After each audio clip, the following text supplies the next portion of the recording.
Sekarang kita akan membahas soal TKA Fisika SMA MA, materi Momentum Impuls, model soal pilihan ganda kompleks tipe kategori. Balok bermassa 1,8 kg diletakkan di tepi meja yang tingginya 80 cm dari lantai. Sebuah peluru bermassa 200 gram bergerak mendatar dengan kecepatan 108 km per jam dan mengenai balok hingga bersarang di dalamnya. Setelah tumbukan, balok dan peluru jatuh bersama ke lantai. Manakah pernyataan yang benar atau salah?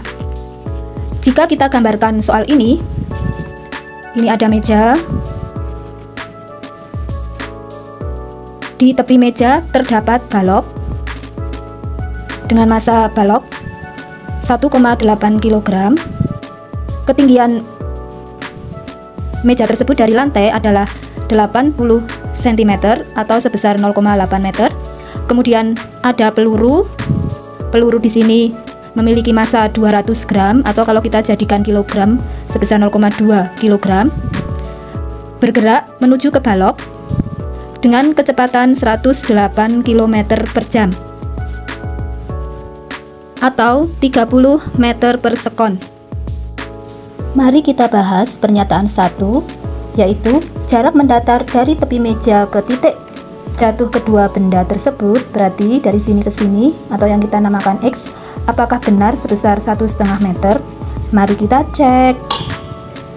Pertama kali kita ingat kembali bahwa peluru dan balok ini jatuh ke lantai membentuk lintasan berbentuk parabola, sehingga kita menggunakan dua gerak lurus, yaitu gerak lurus beraturan pada sumbu X dan gerak lurus berubah beraturan pada sumbu Y. Saat peluru ini jatuh, berarti peluru tersebut mengalami gerak jatuh bebas dengan kecepatan awal sama dengan 0.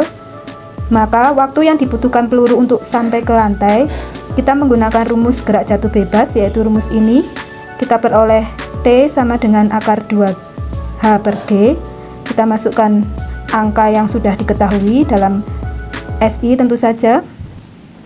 Kita peroleh T sebesar 0,4 sekon. Kemudian jarak mendatar ini, karena jarak mendatar itu sumbu X, maka kita menggunakan rumus GLB pada sumbu X, yaitu S ya, atau X sama dengan sebesar V kali T. Nah, V yang di sini atau yang di sebelah sini, jadi di sini V-nya akan sama dengan V yang di sebelah sini. V yang di sini kita cari terlebih dahulu karena di sini terjadi tumbukan antara peluru dan balok. Jadi yang kita gunakan di sini sebenarnya adalah V aksen. Jadi kita tuliskan di sini V aksen.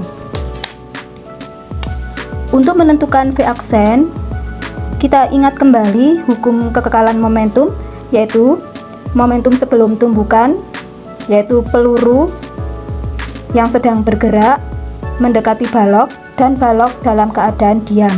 Balok ini belum terkena peluru. Jadi momentum awal seperti itu ya, peluru itu sedang bergerak menuju ke balok dan balok dalam keadaan diam. Sedangkan momentum akhir terjadi saat peluru bersarang di balok.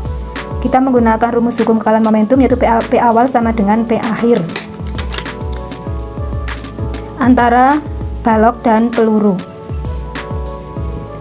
Ini untuk momentumnya balok, kemudian momentum peluru yang ini sama dengan, karena peluru itu bersarang di dalam balok, maka kecepatan balok dan kecepatan peluru setelah tumbukan sama sebesar V aksen. Kita masukkan semua angka yang diketahui. Jangan lupa balok awalnya dalam keadaan diam. Kemudian kecepatan peluru sebesar 108 km per jam kita ganti menjadi meter per sekon. Kita peroleh nilai V aksen sebesar 3 meter per sekon. Nilai ini kita masukkan ke dalam rumus yang tadi, jarak mendatar, sehingga jarak mendatar atau X sama dengan 3 kali 0,4. Kita peroleh nilai X sebesar 1,2 meter. Ternyata nilai ini tidak sesuai dengan pernyataan 1, sehingga pernyataan 1 salah. Kita lanjutkan ke pernyataan yang kedua. Tumbukan antara peluru dan balok merupakan tumbukan tidak lenting sama sekali. Dari kalimat soal yang ada, kita bisa mengetahui bahwa setelah peluru menembus balok, peluru bersarang di dalam balok dan keduanya jatuh bersama ke lantai. Dengan demikian, tumbukan yang terjadi adalah tumbukan tidak lenting sama sekali. Cirinya yaitu setelah tumbukan, keduanya menjadi satu, kemudian bergerak bersama-sama dengan kecepatan yang sama, sehingga pernyataan 2 adalah benar. Pernyataan 3, setelah tumbukan balok dan peluru bergerak bersama dengan kecepatan mendatar sebesar 3 meter per sekon. Untuk pernyataan 3 ini telah kita kerjakan di pernyataan 1. Hasilnya adalah seperti ini, sehingga pernyataan 3 adalah benar.